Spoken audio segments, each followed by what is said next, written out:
The Black Ops 6 Season 1 update just dropped, so I got for you the new best settings that you should be using in all of Warzone, multiplayer, and even zombies. Which this video is going to be going over literally everything but the keybind, so you can be on console or PC, and I guarantee this video is going to be very beneficial. That being said, we do use an Xbox Elite V2 controller. This is going to allow me to be able to bind any of these front buttons to the back, so then I can have very good movement while still having good aim. If you don't have a fancy controller or you don't want to play claw, which claw means you have your pointer finger on these buttons up there, you can go over to your button layout preset and swap this over to bumper jumper tactical or just tactical. Bumper jumper tactical is going to allow you to jump with that top left bumper and then be able to drop shot by clicking down that right stick. That just makes it so you can take advantage of omnidirectional movement while still being able to hit your shots. Next up, for the stick layout preset, keep that on default. For these sensitivities, you can really get used to any sensitivity, but I do recommend having a lower one. Around like 7.7 is going to be the most common, although you do still see pro players with 6.6 and 8.8. This is just going to be the best because, or around the best, because it's going to allow you to be very consistent with your centering. That means having that white dot wherever an enemy could be, so then if you do see the enemy, all you have to do is ADS and fire. You don't need to like ADS and drag over and fire. And so that's literally just for the centering, not for your aim, because with aim assist in the game, you can get used to any sensitivity. Next up, for the simplified controls preset off, low motor strain preset off, bumper ping. Warzone, you might want to have that on. For me, I just prefer that on off. And then you can swap the bumpers with the triggers. If you want to be able to fire the gun a little bit faster, hitting the bumper, which is a button, is a lot faster than pulling down a trigger. So this allows you to trigger finger a little bit faster. I don't really have that though, because I have trigger lock. So the second I hit the trigger, it just instantly fires. Controller vibration, I have mine on off. If you use this on, it's going to be very weird to play with it off, but I guarantee you after like a few games, you'll start to notice the benefits, since just less things shaking in your hand should lead to better aim. Now for the dead zones, this is actually very important. A lot of people don't realize this. So for the left stick mid, I like to have mine on 1. If I have it on 0, my guy's going to automatically walk forward by himself. Left stick max, I like to have mine on 60. This is because if you have it on 100, which is default, that means you have to move the center stick from the center all the way to 100 to get to 100%. But if you have it on like 60%, all you have to do is move it from here over to there. If you want to get to max movement speed, basically allows you to get to that max movement speed a whole lot faster. The lowest I've seen any very good player use is like 45, and then the highest I typically see is like 75. For me, I really like 60. It's just kind of trial and error, all personal preference. With the right stick mid, I like to have mine on 5. Even though I still have stick drift, I feel like if I have it on 6, 7, 8, 9, it's just the game isn't as responsive. And then even with a new controller, I still like to have it on like 3 or 5, and so kind of keep it around there. Right stick max 99,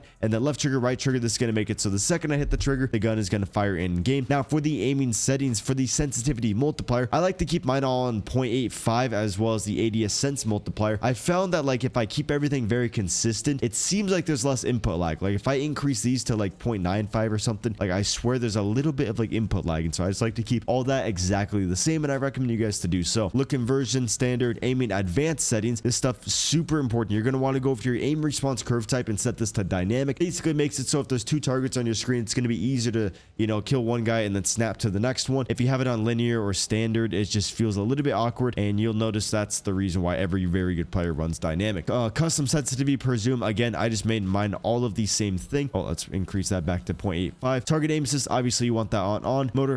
Motion sensor behavior off. Motion sensor advanced settings, that stuff doesn't matter. With the release of Black Ops 6, there has been so many people on the COD servers, which we all know aren't that good, so you've probably been experiencing lag and packet burst, which is exactly why I use the GearUP software and recommend you to as well. GearUP optimizes your connection for a smooth cross-region play, making it easier to connect with friends worldwide and play in less competitive areas. There's also a feature that removes packet burst, which is definitely my favorite one since we all hate this icon. GearUP will also reduce your ping, especially when playing with worldwide friends. This is my ping before using GearUP, and this is my ping after using GearUP. Also, if you're on console, no worries, GearUP has got you covered. They offer a gaming router called HyperRev, which is the best gaming router you can get for under $100. Plus, they'll include 2 complimentary Ethernet cables with your purchase. By the way, a lot of COD creators do use GearUP, like These Knives Only, Slater, Sprat, and many more. Even teams like TSM use GearUP, so there's literally no risk of being banned. With the BO6 release, equip yourself with the HyperRev gaming router to tackle high latency, packet loss, and cross-region play issues. Check out the links in the description to enjoy a seamless and optimized gaming experience for both PC and console. For the movement settings on the sprint assist, I like to have mine on, although you might want to have the tactical sprint assist on. This is going to make it so you can automatically tactical sprint. The reason I don't like to auto tac sprint is that if I see an enemy tac sprinting and I'm just sprinting, I'm typically going to be able to bring up my gun faster than they can. Therefore, I have a higher chance to win the gunfight. The reason why you see a lot of people with the tactical sprint assist on, this is because they don't want to ever click that left stick. They just want to go instantly into the attack sprint, so then they don't, like, you know, break down the controller, since it does add to that wear and tear. And so overall, I think you will be a lot better if you have it on. And then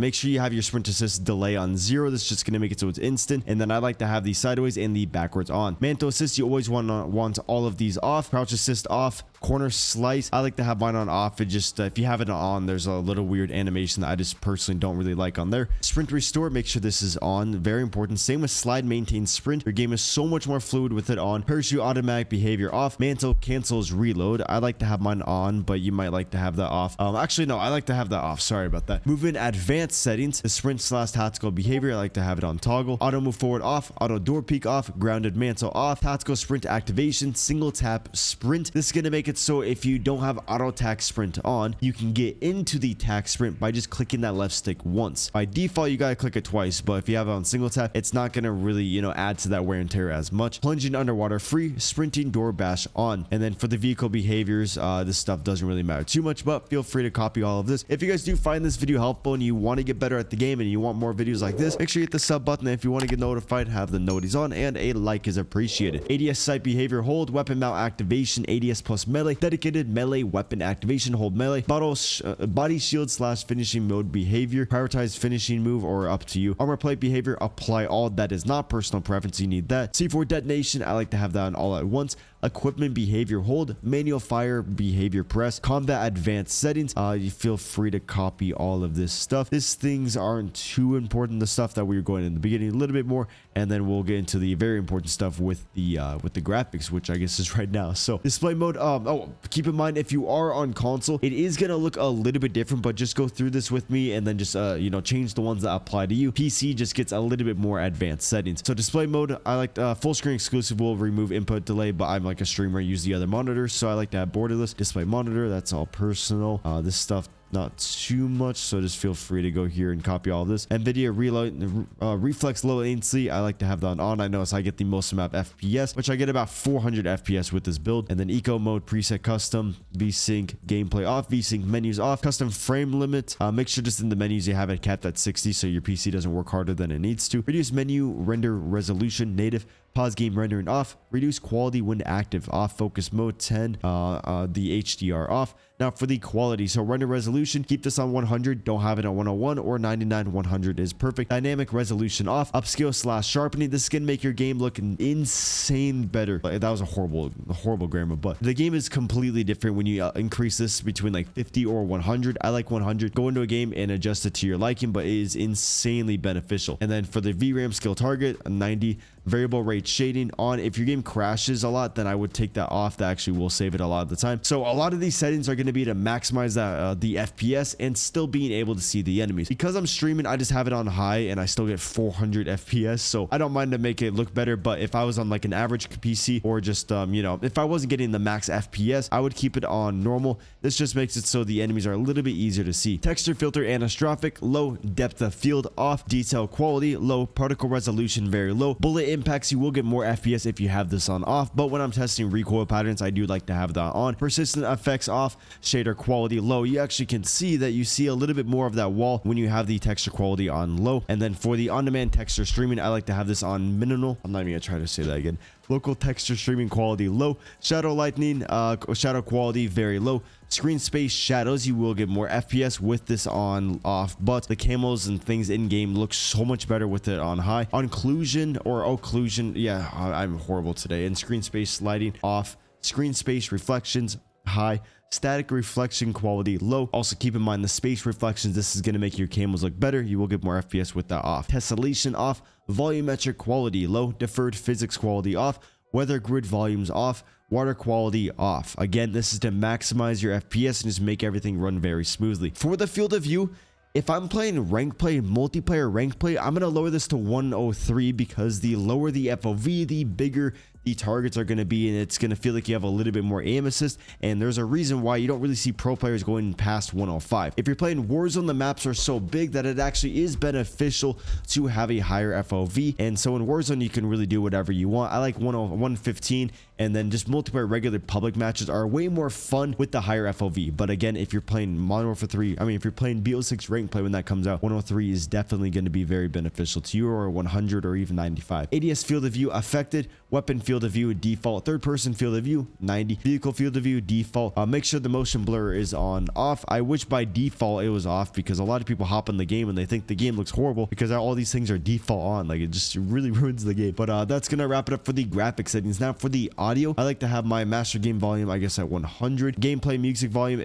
turn that down to 0. It's just sometimes it can make my stream a little bit more entertaining with just the random music that the game gives. Dialogue volume, the enemies, I mean, your operator actually says some pretty helpful things, so I like to have that around like 60 or 70. Effects volume, this is just going to maximize those footsteps, so 100 on there. And then for the enhanced mode, I like to have this on, and then there's a thing that you actually can buy in this game that gives you better audio. I don't think it's worth it. Don't buy it at all. I didn't notice a difference whatsoever. And then for the audio mix, I like the Treyarch mix, mono audio off, new game when minimize off. All these things doesn't really matter too much, but feel free to copy exactly what I have. Yeah, this is the thing where you can pay for it. I don't think it's beneficial at all. Like, it actually didn't help me whatsoever. Lastly, we got the interface settings, and some of these are absolutely game changing, so make sure you pay attention. So visual support preset off, menu prompts automatic, gameplay tips off, tutorials off, skip introduction movie, all personal preference. Right here, it doesn't really matter. If you're curious what I like to show on screen, this is going to be the FPS counter, server latency, and the packet loss. And then now for the readability, subtitles all off, subtitle size default, color customization. This is super important. So the human eye will pick up the color yellow first, so you can make the enemies yellow and you actually notice them very quickly, a little bit quicker than, let's say, if you had them on green. But the yellow might blend in with the background, so that's why I just like to keep the enemies on red, or like a very dark red. Orange also works. That's why, you know, when you're driving, all the caution signs are usually orange, and so just keep it around like orange, red, or yellow. Completely up to you guys though. And then just choose the one that makes the enemies like the brightest, like saturation wise. And then I like to have my team on green. Again, you guys can really add whatever you want on there. Just make sure for your color filter you have this on filter 2. It's going to make everything pop the most. And then for the color filter target, make sure this is on both, and then just max out the world color intensity and the interface color intensity. And then for the gameplay HUD, so for the HUD presets, I do see some people using the classic, although I like standard. I went through them all and I just found that standard felt the best. Just make sure for the minimap shape you have this on square. This is going to make it so you actually can see a little bit more of the minimap, and you should be looking at your minimap the entire game. It literally tells you everything, and so that just makes it so you have a little bit more information. Compass type, I actually like to have the compass on off. It doesn't help me at all. It just is very distracting. Minimap rotation on, radar off, scale, so you actually can make the minimap a lot bigger. I think the default's 100. I have mine at 120. Honestly, I'm going to make it 130 just so I have more information on my screen. Doesn't necessarily make like expand how much you see of the minimap. It just makes it bigger, so everything on there is just a little bit more detailed. So if an enemy's behind the wall, you can kind of see where they are at on that wall a little bit more, if that makes sense.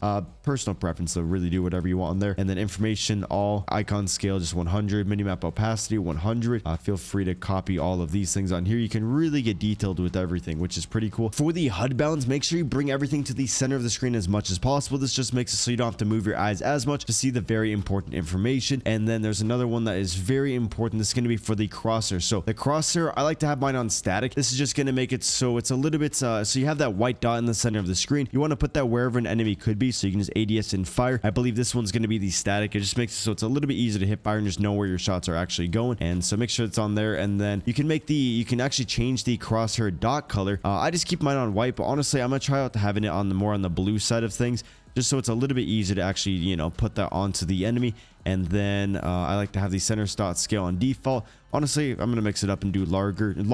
Largest might be a little bit too big. Just go through and find the one that you like. Most players are gonna have it on default or larger, and so this is gonna be very, very beneficial if you want to be able to have that very good accuracy on the enemies. And I think that is gonna wrap it up for everything. Let me know in the comments if I did miss anything. I think I went over all of that. Hope it was helpful, and I hope you guys do enjoy season 1 of Black Ops 6. Deuces.